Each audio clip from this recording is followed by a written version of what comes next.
Salam Bapak Ibu. Shalom. Saya baru diberitahu sama Pak Ketua tadi malam setelah acara KKR selesai. Pak Bobi yang memimpin perjamuan kudus. Saya bilang mungkin saya hanya pimpin perjamuan kudus Pak ya. Bapak yang khotbah. Pak Salman bilang komplit. Jadi karena pakai komplit, saya harus siapkan khotbah saya dari jam 10 malam sampai jam 11. Saya lanjut jam 3 sampai jam 4. Semoga firman hari ini memberkati kita semua. Tema kita karena ini sudah mendekati Jumat Agung, besok kita sudah sampai kepada Jumat Agung, maka firman Tuhan hari ini berbicara tentang kematian Tuhan Yesus.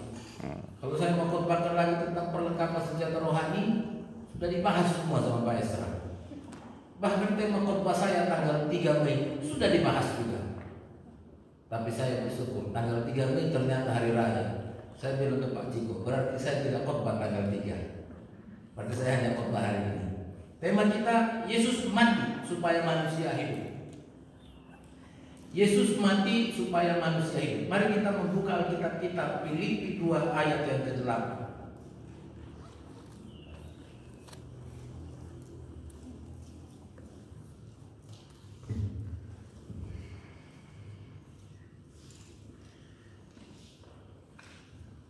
Filipi 2 ayat yang ke-8. Kalau sudah kita akan baca bersama-sama.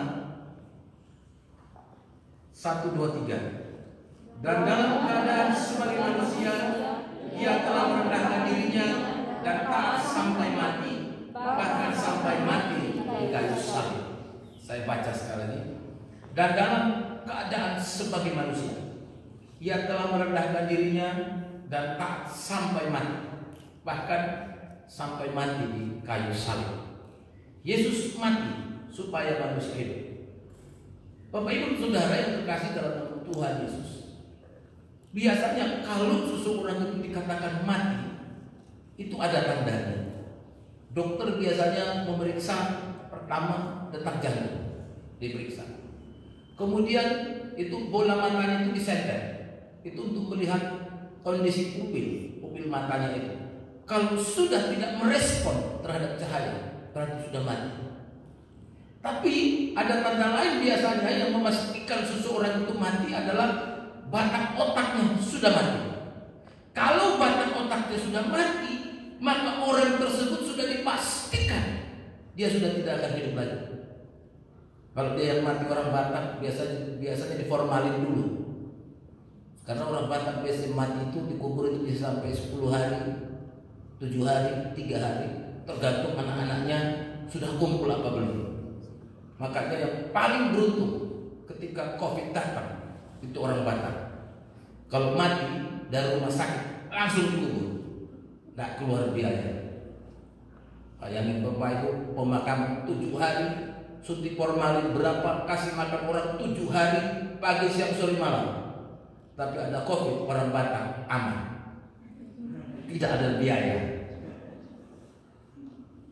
Kematian Yesus di kayu salib adalah peristiwa teramat penting dalam kehidupan orang percaya, di mana kematian Yesus adalah merupakan babak baru atau sejarah baru dalam kehidupan manusia. Kematian Yesus di kayu salib adalah sebuah kematian yang memulihkan kembali hubungan Allah dengan manusia yang sudah terputus. Dosa memisahkan manusia dengan Allah. Kejatuhan manusia ke dalam dosa membuat manusia terpisah dari Allah dan tidak ada niat dalam diri manusia untuk kembali kepada Tuhan. Karena dikatakan manusia itu sudah rusak secara total. Tuhan tahu bahwa manusia tidak akan bisa datang kepada Allah. Maka kemudian Tuhan yang berinisiatif atau Allah yang berinisiatif, Allah yang menjemput bola datang kepada manusia. Dia kirim anaknya ke dunia, besar di dunia, melayani bersama-sama dengan manusia sampai tiba waktunya. Dia disalib oleh manusia. Bagi orang kematiannya adalah sebagai kriminal. Tetapi bagi orang Kristen, bagi orang percaya bahwa kematian Tuhan Yesus itu adalah sesuatu yang penting, karena kematian Tuhan Yesus itulah kemudian yang menghidupkan manusia. Amin. Karena lewat kematian Yesus di kayu salib kita kembali punya prospek untuk hidup. Dosa-dosa kita diampuni, maka hubungan kita dengan Tuhan kembali dipulihkan. Hari ini saya akan membagikan dua bagian penting dalam hal penyaliban Kristus. Yang pertama, penyaliban Yesus adalah rencana Allah, bukan rencana manusia. Penyaliban Yesus Kristus itu adalah rencana Allah, bukan rencana manusia. Bapak Ibu dan Saudara yang terkasih dalam nama Tuhan, sebenarnya hukuman salib ini berasal dari negara Persia, lalu kemudian diambil alih oleh orang Yunani, kemudian diambil alih lagi oleh Kekaisaran Romawi. Hukuman salib itu adalah sebuah kengerian dan juga sebuah penghinaan, karena biasanya yang disalib itu adalah orang-orang yang dianggap memberontak kepada negara. Itu yang disalib. Tentang metode pelaksanaan salib ini ada dua macam. Ada salib yang hanya terdiri dari satu tiang. Kalau dia salib yang terdiri satu tiang, biasanya orang yang bersalah itu dihukum, dicambuk, disiksa, lalu kemudian diikat, dipaku, disalib itu yang hanya satu tiang saja sampai mati. Yang kedua, ada juga salib yang terdiri dari dua buah kayu. Kalau salib yang terdiri dari dua buah kayu, maka satu kayu itu sudah tertancap di tanah berdiri tegak, dan kayu yang satu lagi yang melintang itu akan dipikul sama orang yang mau disalib. Lalu Tuhan Yesus pakai salib tunggal atau kayu ganda. Penyaliban dengan dua kayu mempunyai beberapa model. Jadi penyaliban dengan dua kayu ini ada dua model. Pertama dengan berupa salib berupa huruf X, crux imisa. Dan yang kedua salib dengan bentuk huruf T, crux pemisah. Jadi ada dua model salib yang dari dua kayu, bentuk huruf X dan bentuk huruf T. Lalu Yesus disalibkan dengan model X atau T. Para penafsir mengatakan Tuhan Yesus itu disalib dengan model huruf T. Satu kayu sudah diberdirikan tegak, dan Tuhan Yesus kemudian memikul kayu, satu kayu lagi untuk dia disalibkan, untuk dia dipakukan di sana. Makanya kalau kita melihat film Tuhan Yesus, ada dua versi. Ada Tuhan Yesus hanya memikul satu kayu, tapi ada juga Tuhan Yesus memikul salib yang sudah jadi. Tapi kalau Simon Petrus sudah positif memakai salib X, karena dia disalib dengan kepala terbalik. Seseorang yang dijatuhi hukuman salib dilengkapi dengan fasilitas. Jadi orang yang disalib juga ternyata dilengkapi fasilitas, Bapak. Tapi yang pasti bukan free wifi. Orang disalib itu juga ternyata dilengkapi fasilitas. Itu biasanya di dekat apa itu? Dekat apa namanya? Bokongnya. Itu ada namanya sadil. Sadil itu biasanya itu ada salib lalu ada sedikit tonjolan begini. Itu biasanya itu untuk sebagai tempat dudukan. Jadi orang disalib itu juga ternyata dapat fasilitas. Jadi bukan hanya mahasiswa yang dapat fasilitas, oke, disalib juga dapat fasilitas.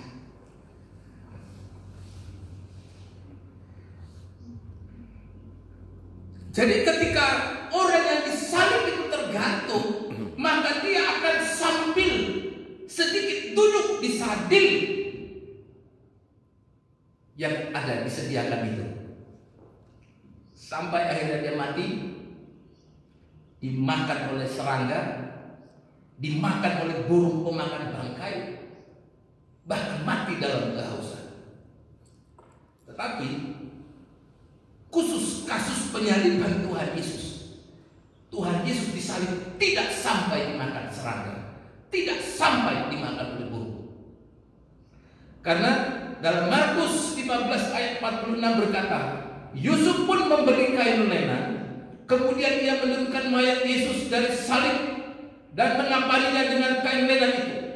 Lalu ia membaringkan dia di dalam kubur yang digali di dalam bukit batu. Kemudian digulingkannya sebuah batu ke pintu kubur itu.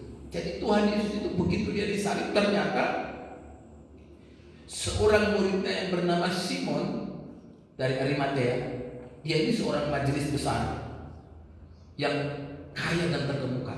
Jadi dikatakan seorang anggota majelis besar. Kalau sekarang bisa diartikan seorang anggota dewan.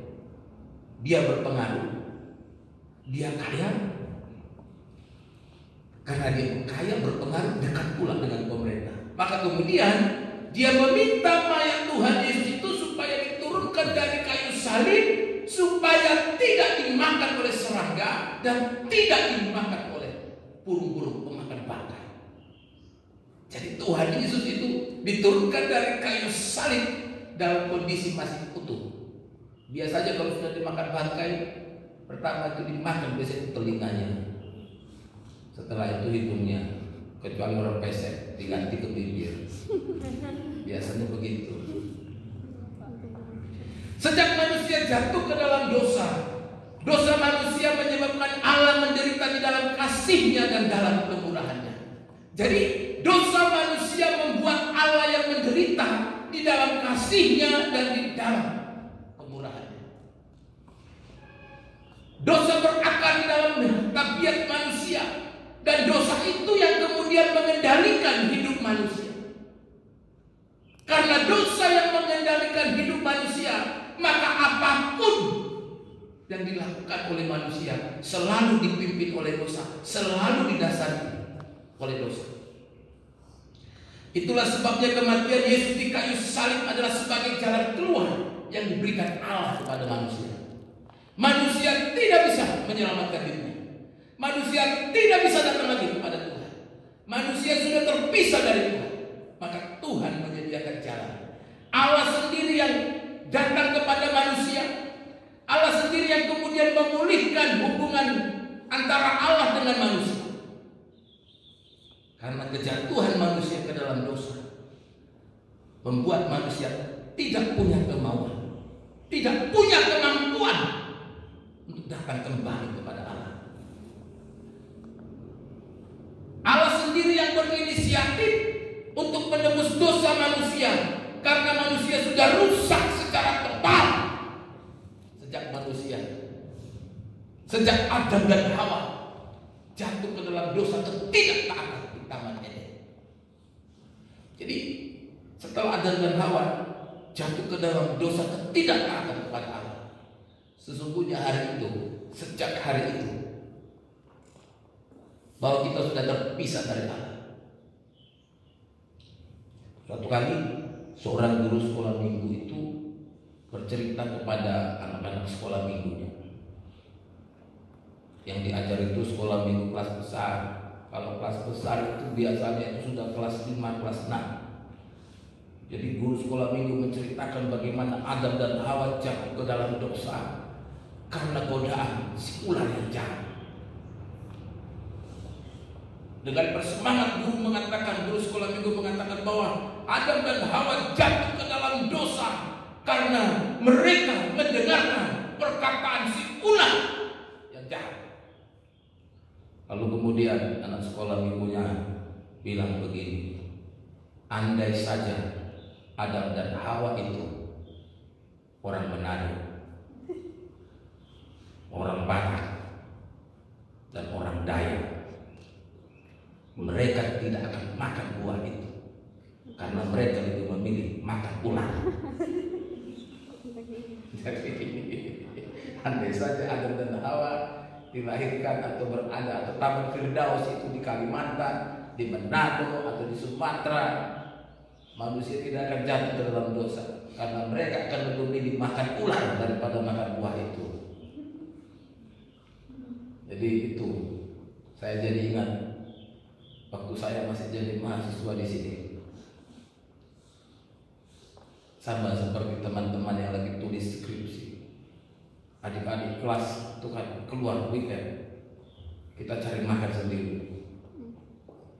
Teman-teman saya bilang, supaya kita ada lauk malam hari ini, mari kita menangkap kadal-kadal yang ada di kampus. Jadi semua teman-teman berburu kadal, lalu kadal itu kemudian dikuliti, dicampur dengan Indomie. Tapi saya bersyukur gak ikut makan. Teman-teman saya tanya, kenapa Rogi gak mau makan? Saya bilang, gak ada label halal dari MUI. Saya gak mau makan sembarang. Jadi kalau susah cari kadal itu karena ulah teman-teman saya. Itulah sebabnya Allah mengutus anaknya Yesus Kristus yang adalah dirinya sendiri untuk menyelesaikan masalah dosa-dosa manusia. Markus 10 ayat 45 mengatakan, karena anak manusia juga datang bukan untuk dilayani, melainkan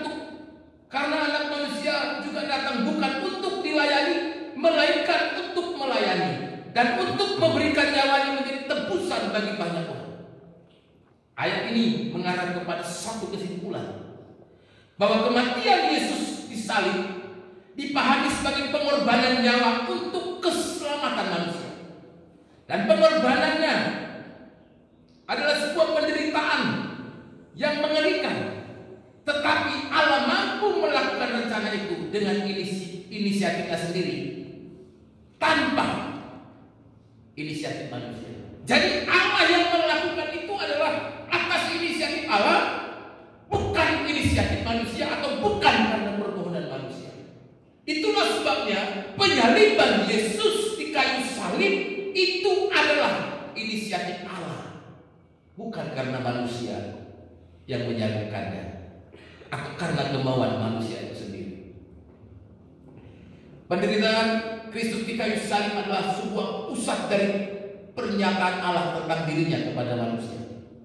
Martin Luther mengatakan bahwa penyaliban Allah tidak dinyatakan dalam kuasa dan kemuliaan, melainkan dalam keilahian yang sangat bertolak belakang, yaitu dalam hal yang dianggap aib oleh manusia, kemiskinan, penderitaan, dan kematian.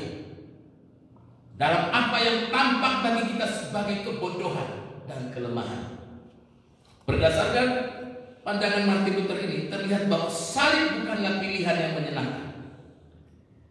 Karena salib itu adalah aspek penderitaan, tetapi justru lewat salib itulah sebuah kristologi Kristen yang sejati lahir. Salib yang penuh dengan penderitaan itu adalah sebuah penyataan Allah tentang kasihnya kepada manusia. Kasih yang begitu besar, kasih Allah yang aktif, kasih Allah yang berinisiatif mencari orang-orang yang sudah hilang. Jadi kasih Allah itu sifatnya itu berinisiatif. Kasih Allah itu sifatnya itu aktif, bukan pasif. Jadi kasih itu adalah aktif. Betul ya? Makanya kalau kasih itu adalah aktif, makanya dikatakan lebih berbahagia orang yang mencintai daripada dicintai. Betul ya? Lebih berbahagia orang yang memberi bunga daripada menerima bunga, walaupun keluar duit. Ya betul ya? Lebih berbahagia orang yang menerima bunga daripada menerima bunga, walaupun keluar duit. Karena kasih itu harus aktif. Amin. Saya kalau teringat bunga, saya teringat sama istri saya. Jadi waktu dulu kami pacaran, apa itu namanya, istri saya ulang tahun, pacar saya ulang tahun. Saya bingung, pendeta kan tidak punya uang, mau kasih apa apa ya? Saya bingung saya. Jadi saya bingung, saya mau kasih apa lah ke kasih saya ini. Mau saya kasih HP, saya juga gak punya HP. Ya seorang kan kasih HP gitu. Lalu saya lewat toko bunga. Saya lihat ada bunga anggrek itu yang bagus. Saya suruh dibungkus dikasih plastik. Lalu saya datang ke rumahnya. Di belakang saya kayak sinetron itu. Lalu saya begini kan. Saya buat begini. Tapi mungkin karena diberi dengan hati yang tulus, itu bunga yang saya kasih itu 2 bulan tidak layu-layu. Saya setiap datang ke rumahnya saya lihat bunganya masih ada belum? Oh masih ada. Oh belum layu. Wah tahu ya, bunganya pendeta. Kasih itu aktif, jangan pasif. Saya ingat juga saya dulu kita punya dosen namanya Bapak Profesor Dr. John Bola.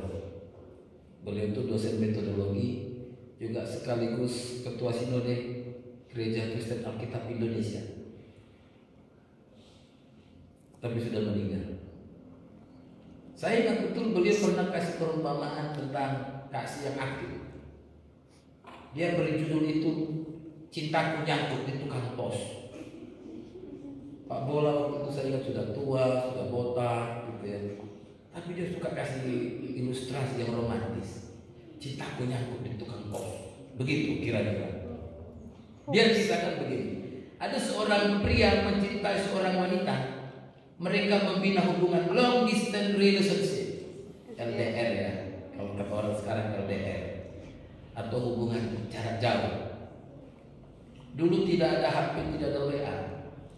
Jadi biasanya mau tulis surat pakai kertas warna biru atau ungu gitu ya. Tapi saya selalu bilang jangan pakai ungu, karena ungu itu identik dengan janda.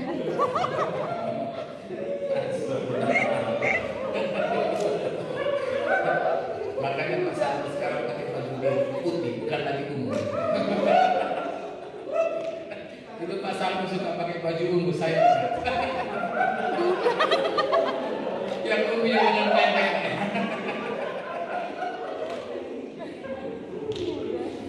Jadi orang yang berpacaran ini katanya si laki-laki setiap minggu itu selalu kirim surat kepada pacarnya. Satu di Jawa, satu di Sumatera, kira-kira begitu.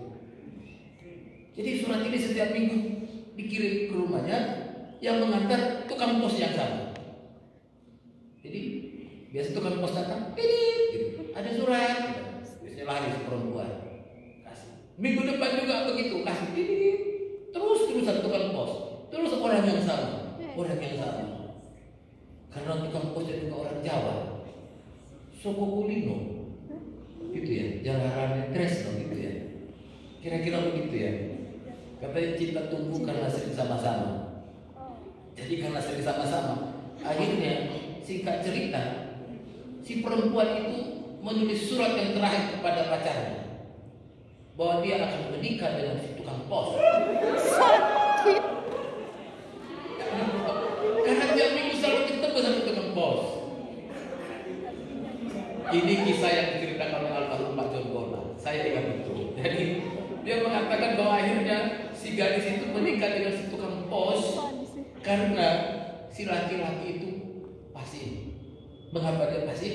Dia tidak pernah datang menjenguk pacarnya. Makanya kalau kasih itu aktif, uang tidak jadi masalah. Betul ya, uang tidak jadi masalah ya. Pastikan pulang.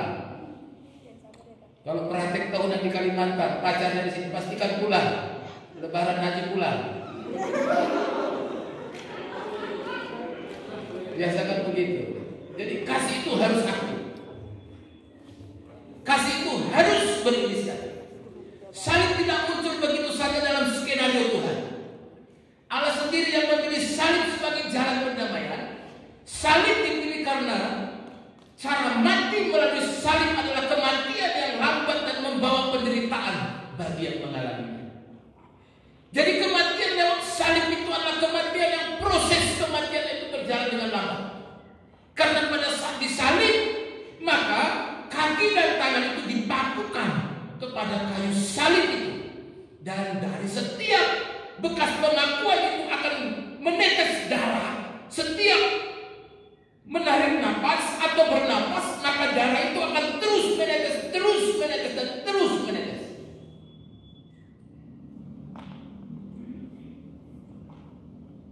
Tetes demi tetes darah itu akan terus menetes sampai kepada tetes darah yang terakhir. Bukan iklan Indomie sampai tetes terakhir. Begitu. Tapi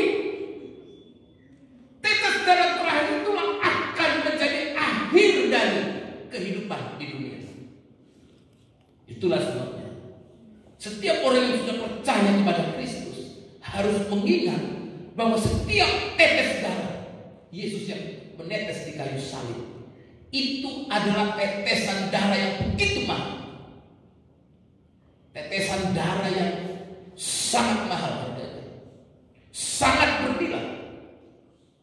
Karena itu sangat disayangkan kalau pada akhirnya kita banyak melihat orang-orang yang sudah menjadi pengikut Kristus, itu banyak yang kemudian murtad dan meninggalkan imannya. Kalau mereka murtad dan meninggalkan imannya, maka mereka adalah orang-orang yang tidak pernah menghargai tetes demi tetes darah Kristus yang menetes di kayu salib. Awalnya kematian Yesus itu adalah sesuatu yang hina. Tuhan Yesus itu ditertawain sama prajurit Romawi, diolok, ditinju, bahkan ditantang, bahkan dimaki-maki. Tapi Tuhan Yesus tidak melawan. Ketika Tuhan Yesus dimaki, dipukul, direndahkan, Tuhan Yesus tidak melawan. Dia diam. Tuhan Yesus tidak mau melawan. Karena Yesus tahu mereka tidak tahu apa yang sedang mereka lakukan. Itulah sebabnya Tuhan Yesus berkata, ampunilah mereka, karena mereka tidak tahu apa yang sedang mereka lakukan. Bapak Ibu dan Saudara yang terkasih dalam nama Tuhan Yesus, ketika Tuhan Yesus diam dan tidak mau melawan, karena Yesus sadar bahwa manusia-manusia saat itu tidak mengetahui apa yang sedang mereka perbuat. Orang yang melakukan sesuatu tapi tidak tahu apa yang sedang dilakukannya itu adalah orang bodoh. Jadi kalau ada orang melakukan sesuatu tapi dia tidak tahu apa yang sedang dia lakukan itu, maka itulah yang disebut dengan orang bodoh. Orang bodoh tidak membutuhkan hukuman, tapi orang bodoh butuh pengetahuan. Amin. Makanya seorang guru dilarang menghukum murid kalau lagi bodoh. Dosen juga dilarang menghukum mahasiswa ya, kalau mahasiswanya itu ya, tapi tidak diluluskan aja, tidak dihukum. Orang bodoh tidak butuh hukuman, tetapi yang dibutuhkan orang bodoh adalah pengetahuan. Jika manusia terus-menerus hidup dalam kebodohan dan mati dalam kebodohan, maka manusia tidak akan pernah mengerti arti kematian Kristus. Hanya orang-orang bodoh yang mengatakan kematian Kristus adalah kehinaan.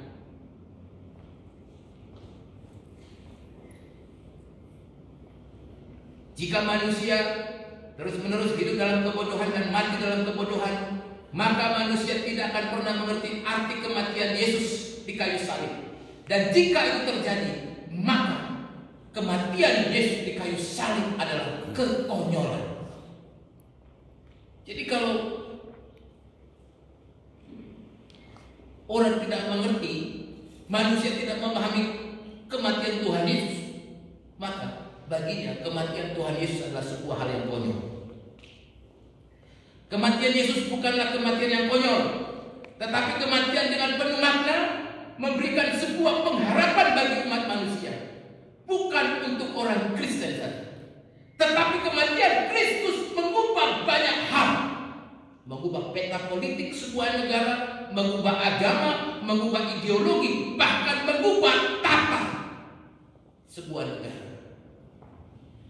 Yesus Kristus memberikan nyawanya sebagai kegenapan bagi seluruh umat manusia. Kolose 2 ayat 13-14 berkata, Ia mengampuni segala pelanggaran kita dengan menghapuskan surat hutang yang oleh ketentuan-ketentuan hukum mendakwa dan mengancam kita, dan ditiadakannya dengan melakukannya. Tuhan sudah mengampuni segala pelanggaran kita lewat kematiannya di kayu salib, di mana lewat kematiannya di kayu salib adalah rencana Allah, bukan rencana manusia. Yang kedua, Yesus disalib bukan karena dosanya, tetapi karena dosa manusia. Jadi Yesus disalib bukan karena dosanya atau kesalahannya, tapi karena dosa manusia. Adapun tuduhan yang dituduhkan kepada Tuhan Yesus adalah bahwa menurut hukum Yahudi, Yesus dituduh melakukan pelanggaran agama karena mengaku sebagai anak Allah. Jadi Yesus itu dihukum karena mengaku sebagai anak Allah. Maka kalau ada orang yang melanggar hukum agama, hukumannya adalah hukuman mati. Jadi tuduhan yang diberikan kepada Yesus itu adalah dia sudah menistakan agama Yahudi. Tuhan Yesus itu kena pasal penistaan agama atau penodaan agama.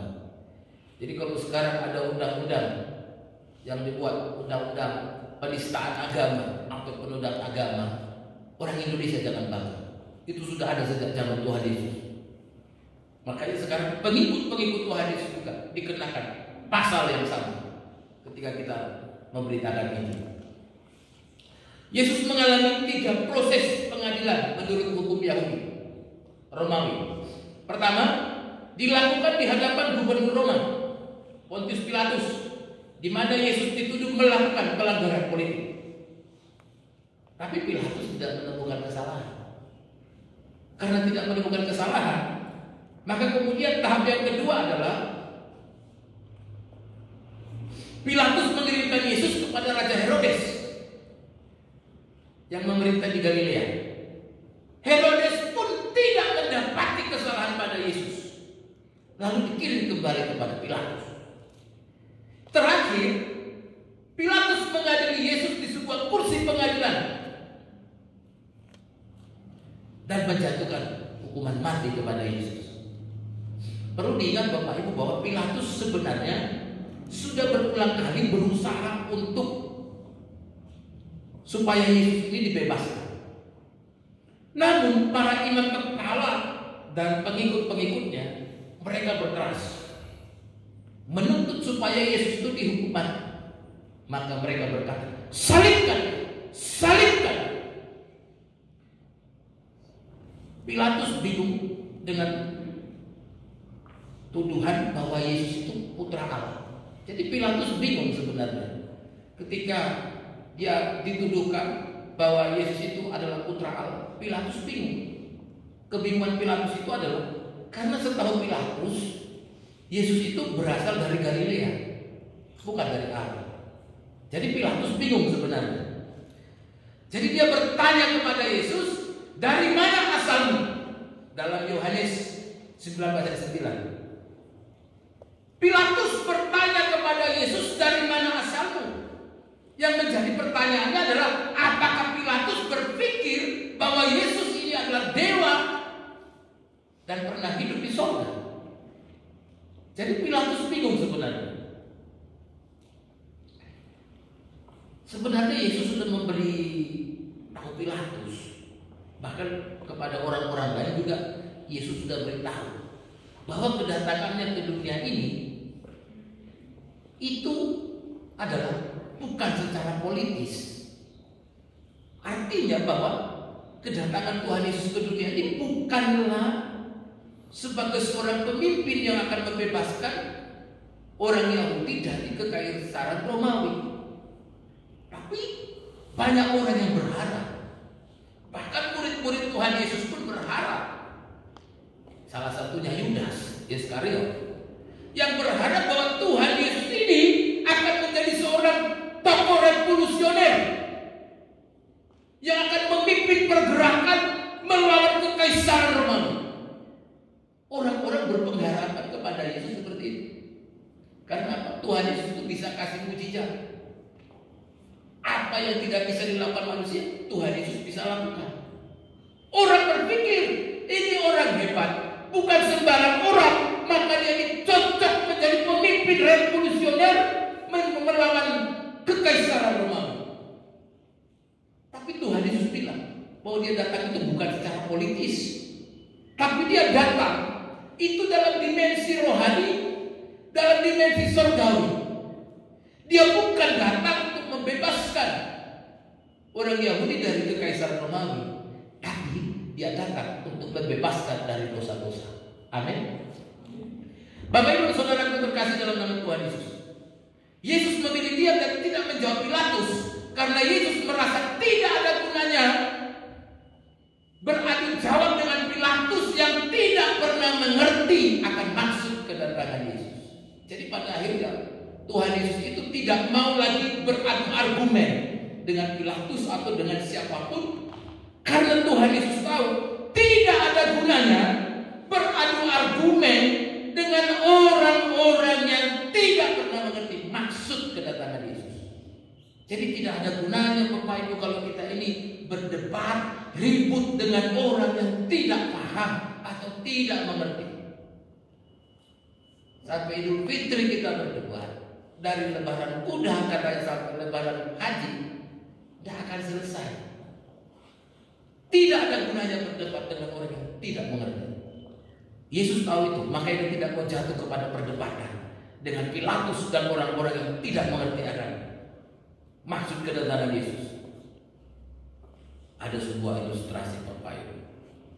Suatu kali kambing dan kancil terlibat pertengkaran dan perdebatan yang sengit hanya karena 2 tambah 2. Kambing bilang 2 tambah 2 itu 5.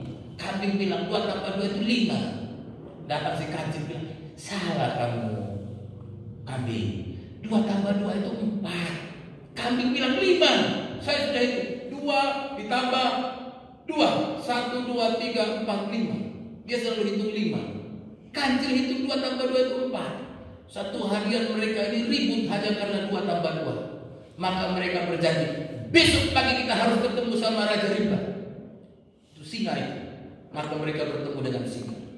Mereka mengadukan permasalahannya.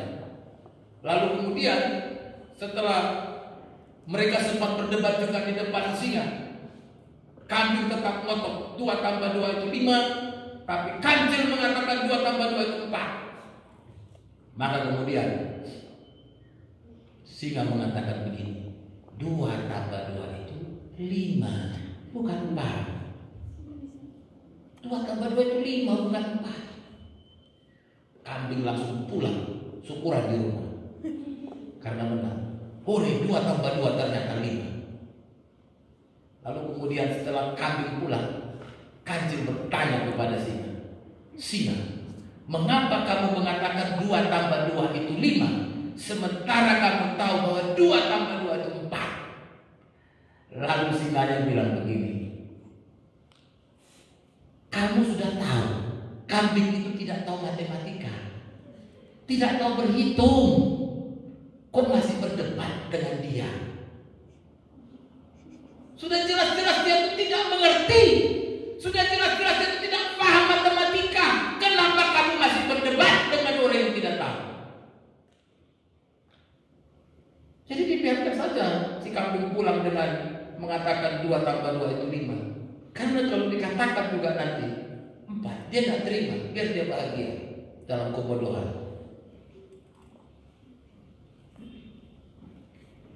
Karena itu dalam perdebatan, hati-hati. Jangan kita langsung merasa bangga kalau lawan kita diam. Dalam perdebatan lalu kemudian lawan kita menjadi dia. Jangan Anda bangga. Siapa tahu dia punya prinsip. Biarkan dia menang karena dia tidak tahu. Sama seperti kambing dan kancing ini. Karena Yesus dia Pilatus tersinggung dan kemudian dengan marah dia berkata, kamu tidak mau bicara kepada saya? Apa kamu tidak tahu bahwa saya punya kuasa untuk membebaskan kamu atau punya kuasa untuk menghukum mati kamu? Dalam Yohanes 19 ayat 10. Tapi Yesus tetap tidak mau bicara dan akhirnya Tuhan Yesus itu disalibkan dan mati atas keinginan orang itu. Tuduhan terhadap Yesus bahwa telah melakukan pelanggaran agama atau menistakan agama Yahudi adalah sebuah rekayasa yang dibuat oleh imam-imam besar. Tetapi kematian yang direkayasa ini adalah kematian yang penuh makna. Jadi kematian Yesus itu adalah kematian yang penuh makna. Yang mana kematian yang dianggap hina adalah jalan keselamatan bagi orang yang mempercayainya sebagai Tuhan dan Juru Selamat. Peristiwa kematian Yesus tidak hanya berarti hukuman, tetapi juga penghinaan. Penyaliban penuh dengan kesengsaraan dan juga penuh dengan penghinaan dan merendahkan harga diri dan martabat Tuhan Yesus sebagai manusia dan sebagai Allah. Dengan salib seorang penjahat mendapat siksaan yang luar biasa. Tetapi Yesus itu bukan penjahat, tapi dia disiksa sama seperti penjahat. Dia direndahkan sama seperti penjahat. Dia dihina sama seperti penjahat. Bahkan disalibkan sama seperti penjahat. Pada saat Yesus Kristus disalibkan, sesungguhnya penyaliban itu mempunyai dua arti, yaitu kematian yang mengerikan dan kematian yang memalukan.